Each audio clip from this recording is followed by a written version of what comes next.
पुरुष का शुक्र, जिसको हम सीमन बोलते हैं, वो बेस्ट क्वालिटी का शुद्ध होना चाहिए। स्त्री का आर्तव, आर्तव मीन्स ओवम, एग जिसको बोलते हैं, वो भी बेस्ट क्वालिटी का होना चाहिए। जब दोनों बेस्ट क्वालिटी के होंगे और जब आपस में मिलेंगे तो क्या होगा, स्वाभाविक है उसमें जब पोषण मिलेगा संतान श्रेष्ठ उत्पन्न होगी।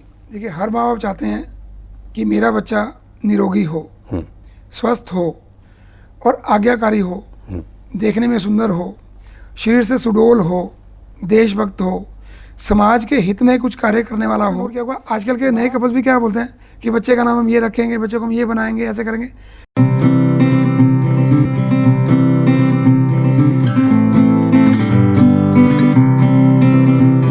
डॉक्टर साहब, आपका स्वागत है। Thank you. हम बात कर रहे हैं आज श्रेष्ठ संतान उत्पत्ति के उपाय के बारे में। सबसे पहले कि श्रेष्ठ संतान हम किसे कह सकते हैं? देखिए, हर माँ बाप चाहते हैं कि मेरा बच्चा निरोगी हो, स्वस्थ हो और आज्ञाकारी हो, देखने में सुंदर हो, शरीर से सुडौल हो, देशभक्त हो, समाज के हित में कुछ कार्य करने वाला हो।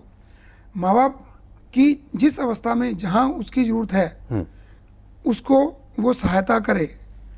और हम तो भारतीय परंपरा में क्या कहते हैं कि यदि हमको ऋण मुक्त होना है, किस ऋण से, अपने माता पिता के ऋण से मुक्त होना है, तो क्या चाहिए, एक संतान चाहिए। वो संतान इसलिए चाहिए कि जो माता पिता ने हमारे लिए किया वो हम उस बच्चे के लिए करें। पर आस क्या होती है, आस ये होती है कि जब हम बूढ़े होंगे तो क्या होगा, ये बच्चा हमारी सहायता करेगा, सेवा करेगा।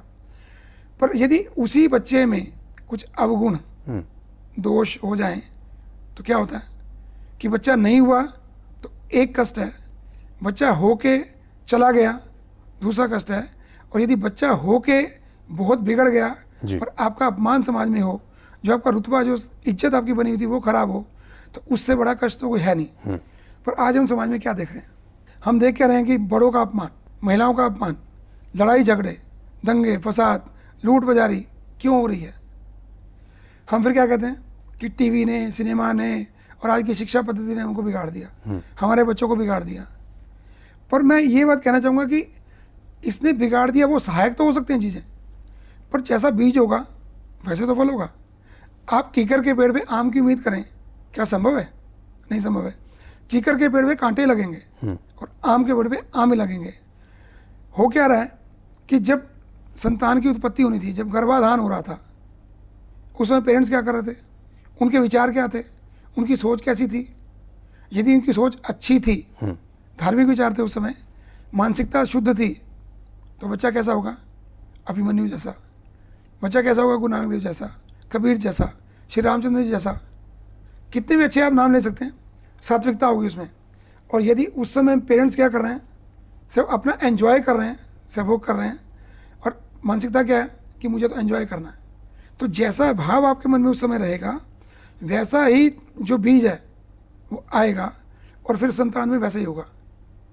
जैसा बीज हम डालेंगे वैसी तो फसल होगी। अच्छा बीज डालेंगे तो अच्छी फसल होगी। यदि बीज ही दूषित है तो हम कैसे उम्मीद कर सकते हैं कि फल अच्छा आएगा। तो यहाँ पे सबसे बड़ा रोल किसका है कि आज के युग में जो हमारे माता पिता जो बनने जा रहे हैं, मैं इस विषय को इसलिए जोड़ना चाह रहा हूँ कि जो बन चुके, जो हो चुका, उसका कोई सोल्यूशन नहीं है। सोल्यूशन क्या है कि जो नए लोग बच्चा पैदा करना चाहते हैं उनके लिए ये बात बहुत इंपॉर्टेंट है कि वो कैसा बच्चा चाहते हैं।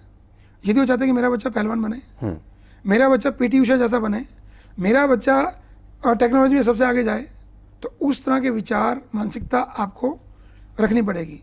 तो हम अपनी इच्छा अनुसार जिस तरह की संतान चाहते हैं, जिस फील्ड में जाते हैं, उसको हम वैसा पैदा कर सकते हैं। और आजकल तो क्लोनिंग का युग है, हमको क्लोनिंग की जरूरत नहीं है, हमको तो उस टेक्निक को अडॉप्ट करने की जरूरत है जो हमारे यहाँ सदियों से है, और इच्छा के अनुसार हम संतान उत्पन्न कर सकते हैं और श्रेष्ठ संतान उत्पन्न कर सकते हैं। तो डॉक्टर साहब, आयुर्वेद क्या बताता है, कैसे अपनी संतान को अपनी इच्छा अनुरूप बनाया जा सकता है? यहाँ पे हम बार बार बात कर रहे हैं माता की और पिता की। सबसे पहला जो मेरा मानना है कि विवाह ही संतान उत्पत्ति का मूल है। बिना विवाह के देखो संतान तो उत्पन्न हो सकती है, पर भारतीय पद्धति में हमने क्या माना कि विवाह करें। विवाह का अर्थ क्या है, विवाह केवल एक लड़का और एक लड़की का नहीं होता, विवाह दो परिवारों का होता है।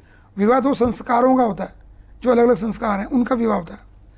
तो उस समय क्या है कि जो श्लोक बोले जाते हैं उन श्लोकों का बहुत महत्व है। उसमें जो श्लोक बोले जाते हैं उस सब में अगला वैवाहिक जीवन हमारा कैसा बीतेगा उस पूरी चर्चा उसमें की गई है। तो विवाह से क्या होता है कि जब विवाह में हम श्लोक सुनते हैं तो विवाह में वो जो बातें हमारे को दिमाग में आती हैं तो उनका पालन हम करना शुरू करते हैं। उसके अलावा मेडिकली यदि हम बात करें तो पुरुष का शुक्र, जिसको हम सीमन बोलते हैं, वो बेस्ट क्वालिटी का शुद्ध होना चाहिए।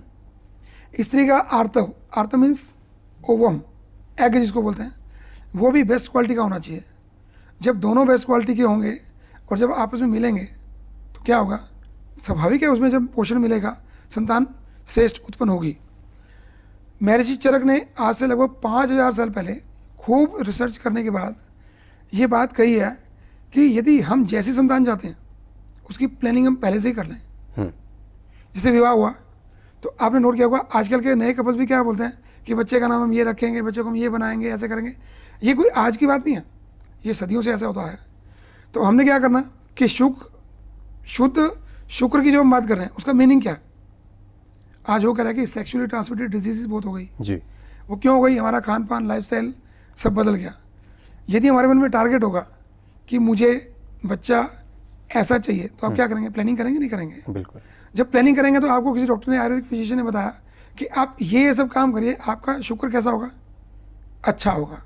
महिला को क्या कहा कि आप ऐसे काम करिए, आपका पीरियड्स बढ़िया रहेंगे, ओवम अच्छी क्वालिटी का होगा।